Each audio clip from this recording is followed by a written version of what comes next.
কিন্তু হারায় যান নাই। ফজলুর রহমান তো এখন টিকে আছেন। আজকের বাংলাদেশে আমাদেরকে ফজলুর রহমান কিনে আলোচনা করতে হচ্ছে, এটা ফজলুর রহমানের অ্যাচিভমেন্ট। আমি মনে করি ফজলুর রহমান জয়ী হয়েছে, জানা যায়। ফলে সে মুক্তিযুদ্ধ এবং আওয়ামী লীগের পক্ষে এবং এনসিপি এবং জামাতের বিরুদ্ধে বক্তব্যটা দিয়েছেন। সঠিক বেটি কতটুকু হয়েছে আমি জানি না, সেটা নিয়ে আমি আলোচনা করবো না। তবে উনি ঝুঁকি নিয়েছেন উনার নিজের অবস্থানের কারণে, এটাই স্বাভাবিক। উনি যে ঝুঁকিটা নিয়েছেন সেই ঝুঁকিতে উনি তো আমি মনে হয় প্রাথমিক জয়ী হয়ে গেছেন। উনি ঝুঁকিও নিয়েছেন, টিকেও গেছেন।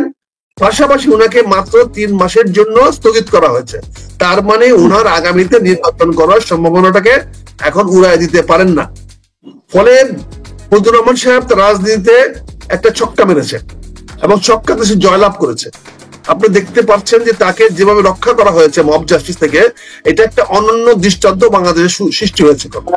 এখন মব জাস্টিসকে মোকাবেলা করা হবে, এটা সরকার অত্যন্ত সিরিয়াস ভাবে প্রমাণ করে দিয়েছেন গত রাত্রে, এক রাত্রে আগে। সেখানে যেভাবে পুলিশ সেনাবাহিনী ফজলুর রহমান সাহেবকে রক্ষা করার জন্য গিয়েছেন, যেভাবে বুক ফুলাইয়া ফজলুর রহমান সাহেব প্রেস কনফারেন্স করেছেন সুপ্রিম কোর্টের চত্বরে বসে, তাতে কি বোঝা যাচ্ছে মব জাস্টিস গুলোকে প্রতিহত করা হবে। এই ব্যাপারে সরকার দৃঢ় প্রতিজ্ঞ এবং সরকার তার অবস্থানটা পরিষ্কার করে দিয়েছে।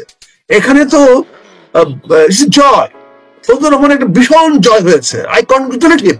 সে ঝুঁকি নিয়েছে এবং সে ঝুঁকিতে তার 3টা লাভ হয়েছে। একটা, সে মব জাস্টিসের বিরুদ্ধে জাতিকে দাঁড় করাতে পেরেছে, এটা তার সফলতা। মব জাস্টিসকে প্রতিহত করার জন্য সেনাবাহিনী, পুলিশ এবং সরকার এগিয়ে আসছে, এটা একমাত্র ফজলুর রহমানের কৃতিত্ব, উনি সেটা প্রতিহত করতে পেরেছেন। দ্বিতীয়ত, উনি বিএনপির আগামী নির্বাচনের টিকিটটা কনফার্ম করে ফেলেছেন। যেহেতু 3 মাসের জন্য স্থগিত করা হয়েছে, তাহলে বোঝা যাচ্ছে আগামীতে উনাকে নমিনেশন দেওয়া হয়তো হবে। 3 নম্বর তিনি যেটা পরিষ্কার করেছে সেটা হচ্ছে উনার এলাকাতে উনি আওয়ামী লীগের ভোটার দেখে উনার পাশে পাবেন, এই দিয়েছেন। আব্দুল হামিদ সাহেব নীরবে তাকে সমর্থন দিবেন, যেহেতু সে বিএনপি, যেহেতু সে জামাত এবং এনসিপির বিরুদ্ধে দাঁড়াবে। ফলে ইটনা অস্ট্রগ্রাম মিটামনের আওয়ামী লীগের ভাইয়েরা এবং সাবেক রাষ্ট্রপতি আব্দুল হামিদ সাহেবের অনুসারীরা, তারা স্বাভাবিকভাবে ফজলুর রহমানকে অনেক বেশি নিরাপদ মনে করবে। ফলে তিনি তাদের আস্থা এবং তাদের পাশে তার কাছে নিয়ে আসার জন্য ফজলুর রহমান সফল হয়েছে। তা আমি মনে করি ফজলুর রহমানের গত 1 সপ্তাহ মুভমেন্টটাকে একটা সফলতা দিয়েছে। উনার এই 3 মাসের স্থগিতাদেশ, এটা মূলত উনারই একটা বিজয় বলা যায়। আমি মনে করি একটা বিজয় হয়েছে এবং দল খুব স্মার্টলি অ্যাক্ট করেছে। একদিক দিয়ে জামাত এবং অন্যান্য যারা বিরোধিতা করেছে তাদেরকে বললো ঠিক আছে তোমাদের অ্যাকশন নিলাম, আবার এদিক দিয়েও তার অবস্থান ঠিক রেখেছে। কারণ দিনের শেষে ওই এলাকাতে ফজলুর রহমান ছাড়া কিন্তু বিএনপির কোনো ভালো যোগ্য প্রার্থী নাই। সেই প্রার্থী নির্বাচনে প্রতিযোগিতা করতে পারবে। বিএনপি যদি আসনটা চায়, ইটনা অস্ট্রগ্রাম মিটামনি আসনটা যদি পুনরুদ্ধার করতে চায়, একসময় ছিল জিয়া রহমানের আমলে আমরা সেই আসনটা পেয়েছিলাম। ওখানে আমরা ওই কাঞ্চন বলে একজন, ফরহাদ আহমদ কাঞ্চন বলে এক ভদ্রলোক, উনি পাশ করেছিলেন যেন জিয়ার আমলে। তারপরে আসনটা আমরা পাইনি। মাঝখানে একবার জাতীয় পার্টি পেয়েছিল, যেখানে ভোটার বিল নির্বাচন হয়েছিল তখন। তো তারপরে থেকে লাগাতার এই আসনটা আব্দুল হামিদ সাহেবের কবজায় ছিল, পরবর্তীতে ওনার ছেলের কবজায় নিয়েছে। কাজে এখানে ফজলুর রহমান একজন একটা শক্তিশালী বিএনপির প্রার্থী, তাকে টিকায় রাখতে হবে। কাজে ফজলুর রহমান সাহেব আমি মনে হয় সফল, উনি ভালো করেছেন, ব্রেভো। আমি তাকে ব্রেভো বলি, কনগ্রেচুলেশনস, যে উনি ওনার যে ঝুঁকিটা নিয়েছেন সেই ঝুঁকিতে উনি সফল হয়েছেন। এতে ঘাবড়ানোর কিছু নাই। রাজনীতিতে এরকম ঝুঁকি নিতেই হবে। রাজনীতিবিদদের জেল, ফাঁসি এগুলো তো জাস্ট কখনো হবে কখনো হবে না। অনেকে ফাঁসি হয়েও জয়ী হবে, রাজনীতিতে ফাঁসি হয়েও জয়ী হবে, আবার অনেকে জেলে গিয়েও জয়ী হবে। উনি তো হারায় যান নাই। ফজলুর রহমান তো এখন টিকে আছেন। আজকের বাংলাদেশে আমাদেরকে ফজলুর রহমান কিনে আলোচনা করতে হচ্ছে, এটা ফজলুর রহমানের অ্যাচিভমেন্ট। আমি মনে করি ফজলুর রহমান জয়ী হয়েছে। কাজে আপনার আত্মীয় হয়, আপনার এলাকার মানুষ, আপনার ঘাবড়ানোর কিছু নাই। ফজলুর রহমান এবার জিতে গেছে এবং আগামী দিন ইনশাআল্লাহ নির্বাচনে বিএনপির একজন শক্তিশালী প্রার্থী হিসাবে সে কিশোরগঞ্জের লিড করবে। সে আর কিছু বলতে জানতে চান? তবে আমি একটা জায়গায় আপনি নজর দিয়ে যাই, আপনি একজন মুক্তিযোদ্ধা, উনি একজন মুক্তিযোদ্ধা। আমরা গত কিছুদিন তাকে যেটা দেখেছি, নতুন প্রজন্ম ধরেন যে এখন পরিস্থিতিটা অনেকটা মুক্তিযুদ্ধের বিরূপ পরিস্থিতি অনেকে মনে করেন বা অনুভব করেন, যে কেন যেন এন্টি লিবারেশন ফোর্স একটু কমফোর্টেবল জোনে গত কয়েক বছর খানিক ধরে। সেই সিচুয়েশনে ফজলুর রহমানের যারা অনুসারী তারা মনে করছেন যে তার প্রতি যে ব্লেমের চেয়ে মুক্তিযুদ্ধ বিরোধী কথা বলাটার কারণেই তাকে এই ধরনের একটা সিচুয়েশন বা লাইফের এই সময় এসে কিন্তু একজন বয়োবৃদ্ধ মানুষ তাকে এই সময়টা ফেস করতে হলো। হ্যাঁ, আপনার এই কোয়েশ্চেন সম্পর্কে কথাবার্তা হয় যে ওখানকার নির্বাচনী আসন নিয়ে তো একটা বড় সমীকরণ হয়েছে, কিন্তু মুক্তিযুদ্ধ এবং সেই জায়গা নিজেও যেহেতু মুক্তিযুদ্ধ, আমি আবারও রিপিট করছি, এই জায়গাটা কি সামনে আরো বেশি ফাইট তৈরি করবে, নাকি আপনি যেটা সহজ সমীকরণ করছেন যে উনি হয়তো বিএনপিও ব্যালেন্স করেছে কোনো না কোনো ভাবে, এর মধ্যে দিয়ে এটা শেষ হয়ে যাবে? আসলে কি তাই? আমি কি বুঝাতে পেরেছি কিনা আপনাদের? যুদ্ধটাকে আমরা এটাকে ব্যবসায়ী পণ্যে নিয়ে গিয়েছিলাম, এটাকে সম্মানের পর্যায়ে রাখি নাই। বিগত আওয়ামী লীগ সরকারের সবচেয়ে চরম ব্যর্থতা হলো এবং চরম দৃষ্টতা হলো মুক্তিযুদ্ধকে তারা পণ্য বানিয়ে ফেলেছিল। ফলে আজকে মুক্তিযুদ্ধ নিয়ে গর্ব করার মতো আমাদের কিছু নাই এবং মুক্তিযুদ্ধের সংখ্যা অনেক কমে গেছে। আজকে যদি নতুন প্রজন্ম মুক্তিযুদ্ধকে সম্মান না করতে চায়, সম্মান না করে, তাহলে আপনি তো জোর করে সম্মান আনতে পারবেন না। আর এখানে ফজলুর রহমানের এই মুভমেন্টের সঙ্গে মুক্তিযুদ্ধের সম্মানের কোনো প্রশ্ন নাই। উনি তো আজ পর্যন্ত আহ্বান জানান নাই যে আসেন মুক্তিযুদ্ধ আমরা ঐক্যবদ্ধ হই, আসেন মুক্তিযুদ্ধ আমরা রাস্তায় দাঁড়াই, আসেন আমরা যে যেখানে মুক্তিযুদ্ধ আছি, আসেন আমরা বিএনপি মুক্তিযুদ্ধ একখানে হই, আহ্বান জানান নাই।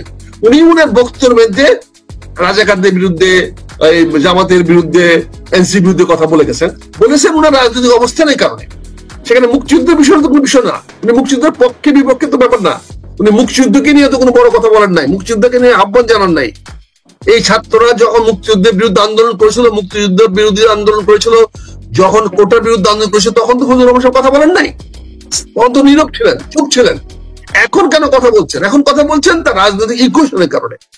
উনি এখন আওয়ামী লীগের ভোটটা টানতে যাচ্ছেন এবং আওয়ামী লীগকে মনে করতেছেন মুক্তিযুদ্ধের ধারক এবং বাহক, যেটা আমি কখনই মানতে রাজি নই। আমরা মনে করি না আওয়ামী লীগ মুক্তিযুদ্ধের ধারক এবং বাহক।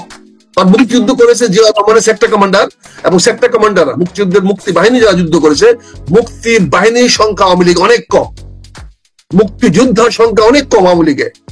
এবং যারা আজকে মুক্তিযোদ্ধার দাবি করে তারা বেশিরভাগই হলো প্রকৃত যোদ্ধা নয়। কাজে সেই বিষয়ে বিতর্ক যাচ্ছি না। কাজে আজকে যদি আমাকে মুক্তিযুদ্ধকে যদি আমার নতুন প্রজন্ম সম্মান না করে, আমার ব্যর্থতা, এটা তো আমার লজ্জার ব্যাপার, আমার সম্মানের ব্যাপার। আমার জাতি যে দেশ আমি তৈরি করে দিলাম, সেই আমার সন্তান, আমার পুত্র, আমার নাতি, আমার যারা প্রজন্ম, তারা আমাকে আর সম্মান করে না, এটা নিয়ে আমি জোর গলায় কথা বলতে হবে, এটা তো আমার লজ্জাস্কর। তার চেয়ে বরঞ্চ আসেন আমরা রাজনীতি সঠিক করি।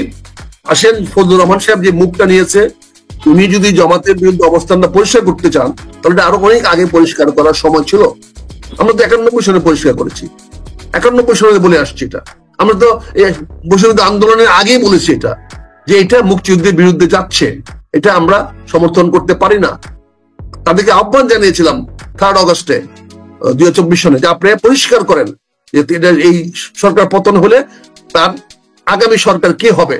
ওই সেদিন তো আমাদের লোকেরা বলে নাই, কথা বলে নাই। কাজে এটাকে এই সুরসুরি দিয়েন না, মুক্তিযুদ্ধ নিয়ে সুরসুরি দিয়েন না ভাই।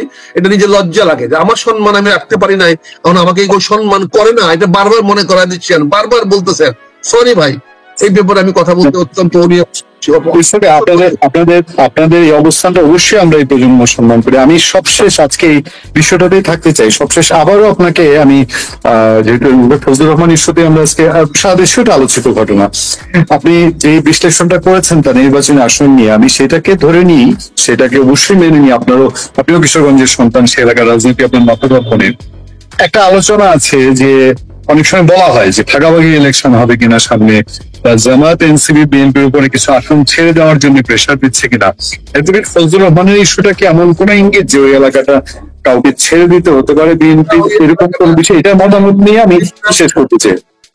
কোনো ইঙ্গিত না, এটা না। বিএনপি তো বলেছে যে জামাতের সঙ্গে কোনো হবে না, সমঝোতা হবে না, জোট হবে না। এটা তো আজকেও পরিষ্কার করেছে সালাউদ্দিন। সে বলেছে যে বাকি অন্যান্য পার্টির সঙ্গে সমঝোতা হইতে পারে। এখানে যদি জামাতের সঙ্গে সমঝোতা না হয়, আর এনসিপির এমন কোন প্রার্থী নাই যে প্রার্থীটাকে ওখান থেকে পাশ করে আনতে পারবে বিএনপি যদি কাউকে দেয়, এখানে বিষয়টা এটা না। এটা একমাত্র ফজলুর রহমান সাহেব ঝুঁকি নিয়ে একটা রাজনৈতিক চাল চেলেছেন। সেই চালে উনি সবাইকে কুপকাত করতে পেরেছেন এবং শেষ মুহূর্তে দল যে চূড়ান্ত সিদ্ধান্ত দেয় নাই, এটা দল অত্যন্ত বিচক্ষণতা পরিচয় দিয়েছে, আমার নেতা অত্যন্ত বিচক্ষণ নেতৃত্বের পরিচয় দিয়েছে যে ঠিক আছে আপনারা হইচই করছেন, ওকে আমার নেতাকে আমি আপাতত বন্ধ করে রাখলাম, কিন্তু নির্বাচনের জন্য সে আমার প্রার্থী হবে। এই যে ইঙ্গিতটা উনি দিয়ে রাখছেন, এটা খুবই অর্থবহ। এতে ইটনষ্টগ্রামীটা মানে মানুষের মধ্যে আনন্দের ফোয়ারা বসবে, এবং বিশেষ করে জামাত বিরোধী শিবিরে, এনসিপি বিরোধী শিবিরে এক নতুন উৎসাহ সৃষ্টি হবে, যেটা সারা কিশোরগঞ্জের নয় সারা বাংলাদেশের রাজনীতিতে একটা ইতিবাচক প্রভাব ফেলবে। এখন সবাইকে ভাবতে হবে যে নির্বাচনে কিন্তু এই মুক্তিযুদ্ধ, স্বাধীনতার পক্ষ এবং আওয়ামী লীগের পক্ষে একটা ইতিবাচক সাড়া পড়তে পারে ফজলুর রহমান অবস্থান দেখে। এবং এখন হয়তো ফজলুর রহমান যদি সাহস করে আরো আগাইতে চায়, আমরা যদি সে মুক্তিযুদ্ধ ঐক্যবদ্ধ করার ডাক দেওয়ার মতো সাহস দেখাতে পারে, যদি এটাকে তার এলাকা ভিত্তিক আঞ্চলিক রাজনীতির মধ্যে না রেখে জাতীয় রাজনীতি নিয়ে আসতে চায়, তাহলে মনে হয় মোক্ষম সময় সে তো এই লিডটা পাবে, এখন সে লিডটা নিতে পারবে। এবং সে লিডটা নিলে পরে সে তো আমি মনে করি যে অন্তত গোপনে তো আওয়ামী লীগের বিশাল সাপোর্ট সে পাবে। এই ইঙ্গিত তো আপনি দেখেছেন গত 3 দিনে সে কিভাবে সাপোর্ট পেয়েছে। কাজে ফজলুর রহমান এখন আমাদের দেখতে হবে উনি কোন দিকে মুভ করেন। উনি যদি ওনার এলাকার বাইরে আসতে চান, আমার মনে হয় সেটা ওনার একটা ভালো স্টেপ হবে, ভালো মুভমেন্ট হবে। ঝুঁকি তো নিতেই হবে, ঝুঁকি ছাড়া তো রাজনীতি হবে না, ঝুঁকি ছাড়া রাজনীতি হয় না। কাজে ফজলুর রহমান ঝুঁকি নিয়েছেন, আমি মনে করি ওনার ঝুঁকিটা যথোপযুক্ত ছিল, সময়োপযোগী ছিল, এবং উনি সেই ঝুঁকিতে জয়ী হয়েছেন। কাজে এখানে আর মুক্তিযুদ্ধের সুরসি দেওয়ার দরকার নাই, আমাদের অসম্মানের করার দরকার নাই। আমি ফজলুর রহমানের সাফল্য কামনা করি, আমি আশা করি উনি উনার সামনে দিয়ে এগিয়ে যাবেন। আমার তো ব্যক্তিগত কিছু করার নাই, কারণ আমি কোন দলীয় রাজনীতিতে আবদ্ধ নাই, এখন আমি আমার কোনো দলীয় পরিচয় নাই। কাজে আমার ব্যক্তিগত ভাবে আমি ওনাকে অভিনন্দন জানাবো, শুভেচ্ছা জানাবো যে উনি যে ঝুঁকিটা নিয়েছেন, সেই ঝুঁকিটা আমরা অনেকে নিতে পারি না, উনি নিয়েছেন, ওনাকে বেশ বেশ বেশ সাবাস। প্রিয় দর্শক, সাজ্জাদ কাদিরের প্রতি নিন শুভেচ্ছা নিন। এই মুহূর্তে আপনাদের সামনে কথা বলতে এসেছি একটি পত্রিকার শিরোনাম নিয়ে। বাংলাদেশের একটি গণমাধ্যম দৈনিক মানবজমিন তাদের একটি সংবাদের শিরোনাম করেছে, তাদের অনলাইনে প্রকাশিত হয়েছে কয়েক ঘন্টা আগে।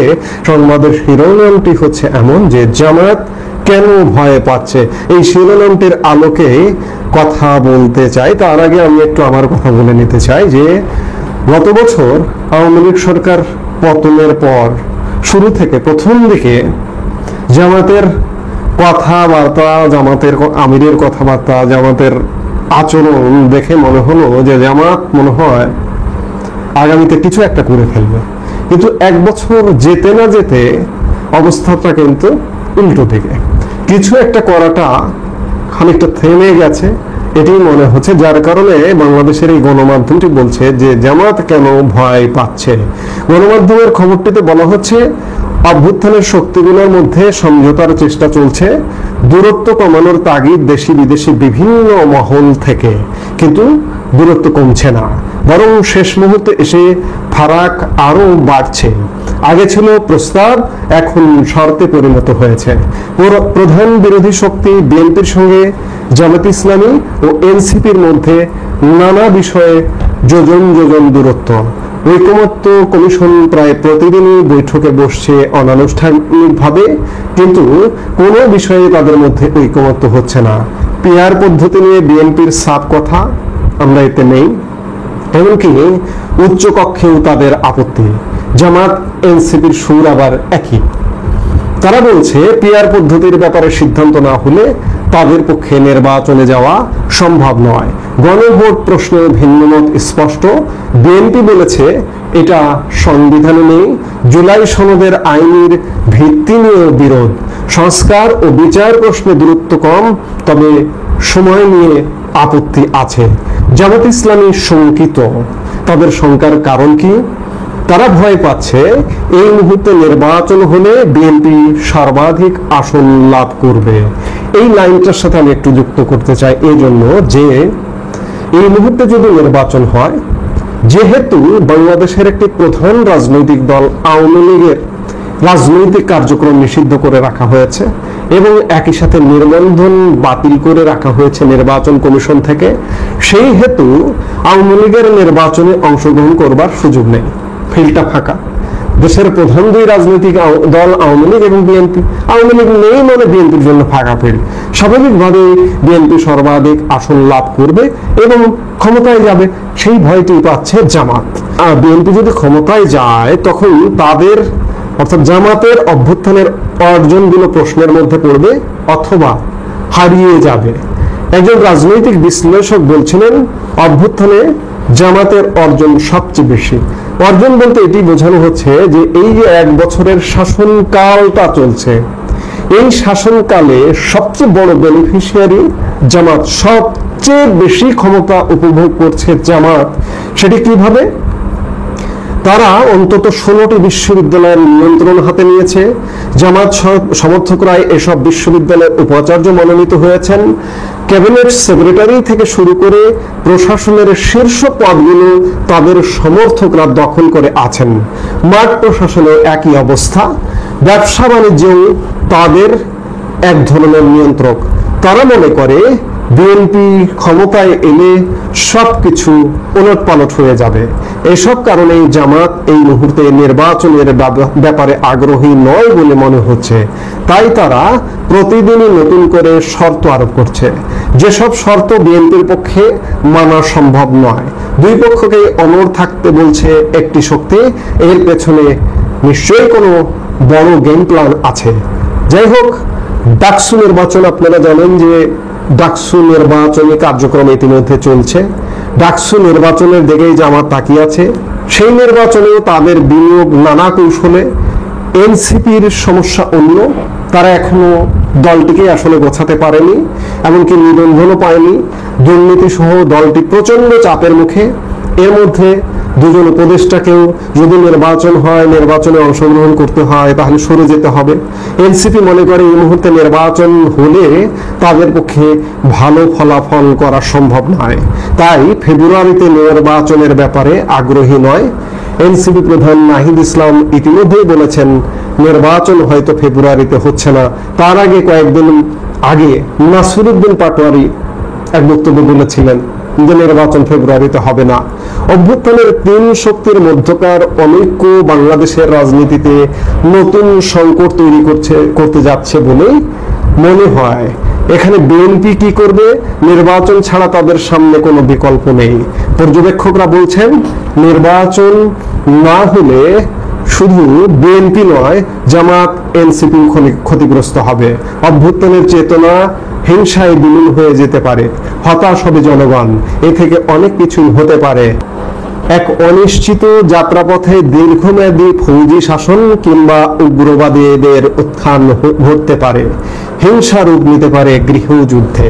সংবাদটি বলছে যে ফৌজি শাসন বলতে সেনা শাসন আসতে পারে, উগ্রবাদী উত্থান হতে পারে, কিংবা তৃতীয় পক্ষ আসতে পারে, আরেকটি তৃতীয় পক্ষ।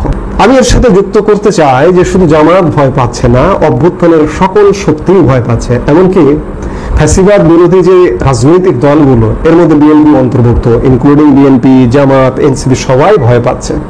এই যে জুলাই আগস্টে গত বছর আওয়ামী লীগের পতন ঘটানো হলো, পতন ঘটানোর পরে যেটি প্রত্যাশা, বিএনপির প্রত্যাশা ছিল যে বিএনপির সাথে সাথে ক্ষমতায় চলে আসবে, কিন্তু আজও 1 বছরে কোনো দফা রফা হলো না। জামাতি ইতিমধ্যেই তারা ক্ষমতা উপভোগ করছে। বিএনপি যদি এককভাবে ক্ষমতায় যায় তাহলে জামাতিদের এই ক্ষমতা থাকবে না। জামাতে ইসলামী দলগুলোর সঙ্গেও এর মধ্যে সমঝোতার চেষ্টা করেছে, কিন্তু ইসলামী দলগুলো তাদের আসলে পাত্তা দিচ্ছে না। আজকে বিএনপির স্থায়ী কমিটির সদস্য সালাউদ্দিন আহমেদ সংবাদ মাধ্যমকে বলেছেন যে জামাতের সাথে বিএনপির জোট হবার সম্ভাবনা নেই বললেই চলে, বরঞ্চ বিএনপি ইসলামী দলগুলোর সাথে সমঝোতা বা জোট করবার প্রচেষ্টা করছে। এবং সালাউদ্দিন আহমেদ আরো বলেছেন যে ফেব্রুয়ারিতে নির্বাচন না হবার কোনো কারণ তারা দেখছেন না তাদের দৃষ্টিতে, এবং যারা নির্বাচনে অংশগ্রহণ করবে না তিনি জামাত বা এনসিপি কে নির্দেশ করেছেন যে নির্বাচনে যদি অংশগ্রহণ না করে তারা মাইনাস হয়ে যাবে, এমনটাই বলেছেন। যাই হোক, দেশের রাজনীতি যে একটা অস্থিতিশীল অবস্থার মধ্যে পড়ে গেছে তাতে কোনো সন্দেহ নেই। এই যে অভ্যুত্থান বলছে, অভ্যুত্থানের শক্তি বলছে, আজকে 1 বছরে যে অবস্থা হয়েছে, এই অভ্যুত্থানের শক্তি বলুন বা ফ্যাসিবাদ বিরোধী জোট বলুন, যেটি বলুন না কেন, তারা নিজেরাও হয়তো আত্ম উপলব্ধি করছে যে 1 বছরে আসলে কি হলো। ইউনূস সরকার যত ভুল করছে, যত বিতর্কিত কর্মকাণ্ডগুলো করছে, তার দায় কিন্তু বিএনপির উপরে পড়ছে, তার দায় এনসিপির উপর পড়ছে, তার দায় জামাতের উপর পড়ছে। আর রাজনৈতিক দলগুলো তো বিতর্কিত কর্মকাণ্ডের মধ্যে আছে, এনসিপি বিতর্কিত কর্মকাণ্ডে আছে, বিএনপি বিতর্কিত কর্মকাণ্ডে আছে, জামাত বিতর্কিত কর্মকাণ্ডে আছে। এই যে দখলদারিত্ব কায়েম করে বসে আছে, এই সংবাদটি বলছে যে সব বিশ্ববিদ্যালয়গুলো দখল করেছে, প্রশাসন, মন্ত্রী পরিষদ সচিব থেকে শুরু করে প্রশাসনের বিভিন্ন স্তর দখল করেছে, পোস্টিং নির্ধারণ হয় জামাতের কথায়। এই সংবাদে না বলা হলেও আমি বলছি, তো কাজে জামাতের কর্তৃত্ব হারিয়ে যাবে নির্বাচন হলে। আবার নির্বাচনটি এখন যেভাবে চাওয়া হচ্ছে বা বিএনপি যেভাবে কল্পনা করছে যে মার্কিন যুক্তরাষ্ট্র ইউনূসের উপর আস্থা হারিয়ে বিএনপিকে ক্ষমতায় বসিয়ে দিয়ে যাবে, সেটিও কি আসলে হবে?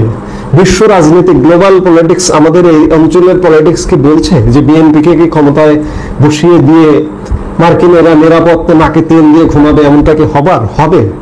আমি এই জন্যই বলতে চাই যে ভয়টা শুধু জামাতের না, ফ্যাসিবাদ বিরোধী জোট কিংবা জুলাই গণঅভ্যুত্থানের শক্তি যারা আছে, বিএনপি, জামাত, এনসিপি সহ অন্যান্য যে রাজনৈতিক দল, ভয়টা কিন্তু সবারই।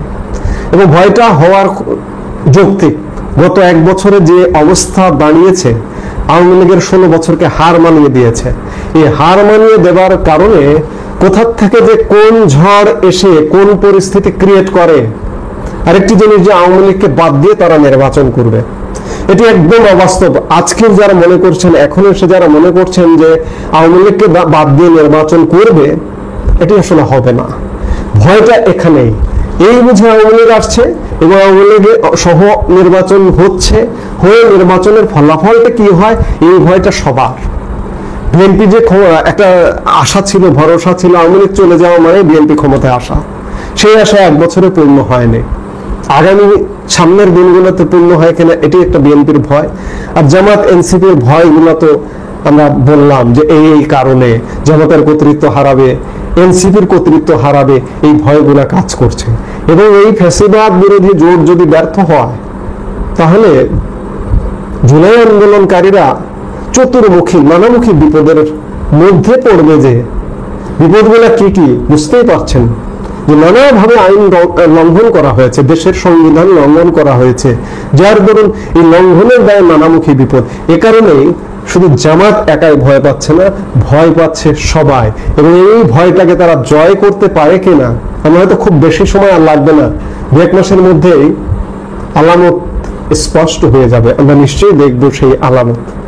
এই মুহূর্তে এ পর্যন্ত সবাই ভালো থাকুন, সুস্থ থাকুন।